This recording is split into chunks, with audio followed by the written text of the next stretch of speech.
ఇనుప ఊచలు, గుళ్ళు, వైర్లు, రీబార్ల తయారీకే పరిమితమైన విశాఖ ఉక్కు పరిశ్రమ రైల్వే చక్రాలకు కావలసిన ఇరుసుల్ని, ఆటోమొబైల్ విడిభాగాలను రూపొందించేందుకు సిద్ధమైంది. విస్తరణ ద్వారా ఉత్తరప్రదేశ్, బంగాల్లోనూ ప్లాంట్లు ఏర్పాటు చేస్తామంటున్న విశాఖ ఉక్కు సీఎండీ మధుసూదన్తో ఈటీవీ ముఖాముఖి. విశాఖ ఉక్కు ఆంధ్రుల హక్కు అనే నినాదంతో ప్రారంభమైన ఆర్ఐఎన్ఎల్ ప్రస్తుతం విజయవాడలో కూడా ఒక స్టాక్ యార్డ్ ప్రారంభించే ఆలోచనలో ఉంది.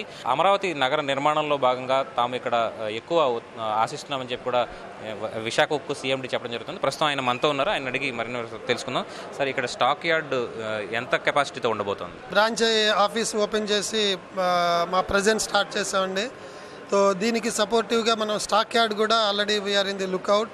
సో సుమారుగా ఒక 6-7 వేల టన్నుల ప్రతి నెల మనం మెటీరియల్ హ్యాండిల్ చేసే విషయంలో సుమారుగా about 1 lakh tons capacity stock yard మేము చాలా త్వరగా ఇక్కడ ఎస్టాబ్లిష్ చేసే ప్రయత్నంలో ఉన్నాం.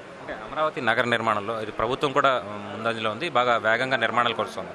దీంట్లో మీ భాగస్వామి ఎలా ఉండబోతుంది? వైజాగ్ స్టీల్ ప్లాంట్ ప్రోడక్ట్స్ అన్ని కన్స్ట్రక్షన్ సెక్టర్కి రిక్వైర్డ్ ప్రోడక్ట్స్ మనం చేస్తాం. సో క్వాలిటీ వైజ్ కూడా Visakhapatnam steel plant is known for it's quality. So the world class capital city which the honorable chief minister is getting it created in Amravati, so we are confident ma steel akkada additional demand whatever is required ma steel will be able to meet their expectations. ఆ దృక్పథంలోనే మనం ఈరోజు branch కానీ stock yard opening కానీ చేయడం జరుగుతుంది. So Amaravati కన్స్ట్రక్షనే కాకుండా ఈ చుట్టుపక్కల వస్తున్న హౌసింగ్ డెవలప్మెంట్లో కూడా మాకు అడిషనల్ డిమాండ్ విశాఖపట్నం స్టీల్ ప్లాంటే తీసుకోగలన గట్టి విశ్వాసం నాకుంది. అంటే ఈ స్టాక్ యార్డ్ ప్రత్యేకంగా ఓన్లీ విజయవాడకే పరిమితమా, లేకపోతే దక్షిణాది రాష్ట్రాలు కూడా? ముందుగా మన విజయవాడ రీజియన్కి క్యాటర్ అవుతుందండి, కానీ లాంగ్ టర్మ్లో మాకు దీన్ని ఒక నోడల్ స్టాక్ యార్డ్గా డెవలప్ చేసే ప్రణాళిక కూడా ఉంది. నోడల్ స్టాక్ యార్డ్ అంటే మెటీరియల్ వైజాగ్ నుంచి ఇక్కడ స్టోర్ చేసి ఇక్కడ నుంచి up to central India and అలాగే డౌన్ సౌత్ కూడా క్యాటర్ మనం ఈ స్టాక్ యార్డ్ నుంచే చేద్దామన్న మా ప్రోగ్రామ్ అండ్ ప్లాన్ అండి. ఆర్ఐఎన్ఎల్ విస్తరణ పథకాలు ఎలా ఉన్నాయండి? ఆర్ఐఎన్ఎల్ విస్తరణ 3 million నుంచి 6.3 million టన్కి పూర్తి చేసుకున్నాం. సో దానిలో సుమారుగా మనం 12,000 కోట్ల రూపాయలు ఇన్వెస్ట్ చేసామండి. ఆ ఇన్వెస్ట్మెంట్లో కూడా మనం అబౌట్ 80% మనం ఇంటర్నల్ అక్రూవల్స్ నుంచి చేసాం. సుమారుగా ఒక 20% మటుకు మనం డెట్ ఫండింగ్తో చేసాం. సో ఈ ఇన్వెస్ట్మెంట్లో, ఈ ఎక్స్పాన్షన్లో మనం state of the art technologies తీసుకొచ్చాం. సో దానివల్ల ఈ కంపెనీకి, మనకి ప్లాంట్కి ఎనర్జీ ఎఫిషియన్సీ కానివ్వండి, క్వాలిటీ ప్రోడక్ట్స్, మన కస్టమర్స్కి అవసరమైన క్వాలిటీ ప్రోడక్ట్స్ కూడా చేయగలుగుతాం.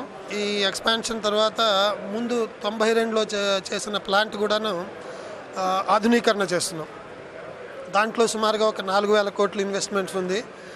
ఒక 2 యూనిట్స్ ఆల్రెడీ మనం కంప్లీట్ చేసాం. మిగతా యూనిట్లు ఇంకా నెక్స్ట్ 2017 జూన్ లోపు కంప్లీట్ చేస్తాం. ఈ ఆధునీకరణ ప్రక్రియలోనే కెపాసిటీ కూడా ఒక 1 million ton మనకి ఎక్స్పాండ్ అవుతుంది. సో మనకి 17-18 సమయంలో Visakhapatnam steel plant 7.5 million ton కెపాసిటీకి వెళ్తుంది. దాదాపుగా 7.5, మీరు చెప్తున్నట్టుగా 7.5 million టన్నులు చేరుకుంటే కనుక పర్ క్యాపిటా యూసేజ్ విషయంలో కూడా మీరు ఏమన్నా ప్రయత్నాలు చేసే అవకాశం ఉంది? సో మనకి ఇన్సిడాక్ అని ఒక ఆర్గనైజేషన్ ఉంది, who promote the actually the steel usage across the country. మనకి పర్ క్యాపిటల్ కన్జంప్షన్ ఒక 60 kg పర్ టన్లో ఉంది ఇప్పుడు. పర్టికులర్గా దాన్ని మనం బ్రేకప్ చూసుకుంటే రూరల్ సెగ్మెంట్లో 10-12 kgలో ఉంది. సో మనకి పర్టికులర్గా potential for growth is excellent.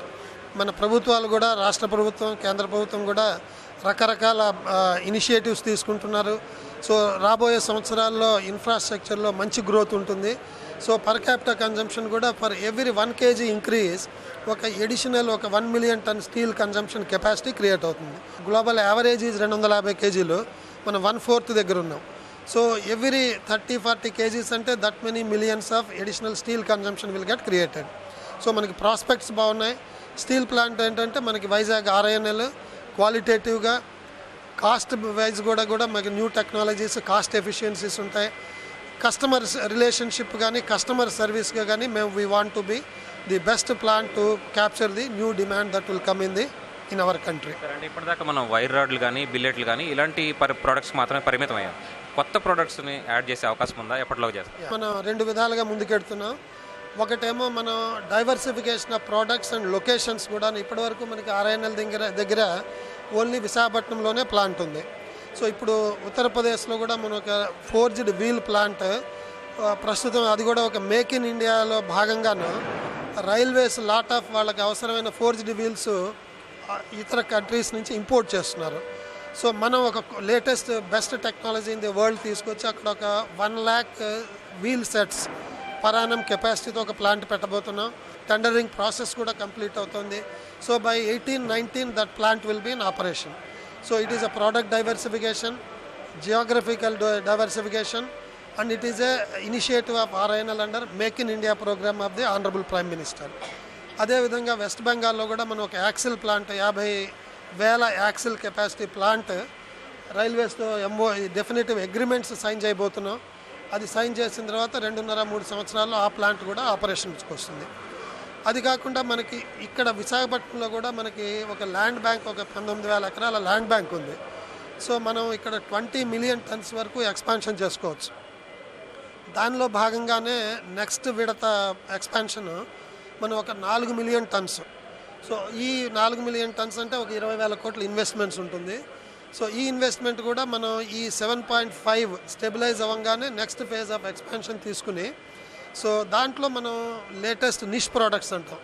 అంటే మేబీ ఇది flat products, auto body sheets, or maybe pipes which are likely to have good demand in future.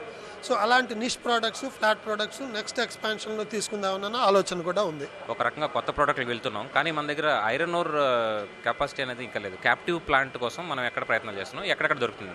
Captive mines గురించి మనం చాలా చోట్ల, అంటే ఈ న్యూ MMDR యాక్ట్ రాకముందర అన్ని స్టేట్స్లో కూడా మనం అప్లికేషన్స్ పెట్టడం జరిగింది.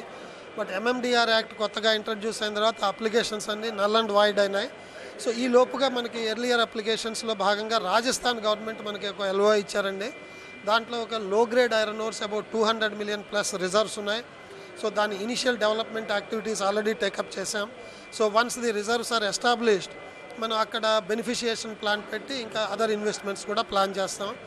ఇదే దృక్పథంలో మనకి స్టేట్ గవర్నమెంట్ కూడా మనకి చాలా పాజిటివ్గా మనకి ఒక అప్రూవల్ ఇచ్చారు. కుకునూరు మండలం వెస్ట్ గోదావరి డిస్ట్రిక్ట్లో మనకి ఒక 25-30 million tons of good quality iron ore ఉంది. సో APMDC మనం RINL జాయింట్గా దాన్ని డెవలప్ చేసే ప్రణాళిక చేసాం. MOU అయిపోయింది. So state government recommendation central government కన్సిడరేషన్లో ఉంది. అప్రూవల్ రాగానే JV ఫామ్ చేసి మిగతా కార్యక్రమాలు చేపడతాం. ఆధునీకరణతో పాటు కొత్త ఉత్పత్తులను కూడా తయారు చేస్తామని చెప్పి RINL చెప్తుంది. కెమెరా పర్సన్ శేషుతో కలిసి ధనుంజయ్, ETV న్యూస్, విజయవాడ.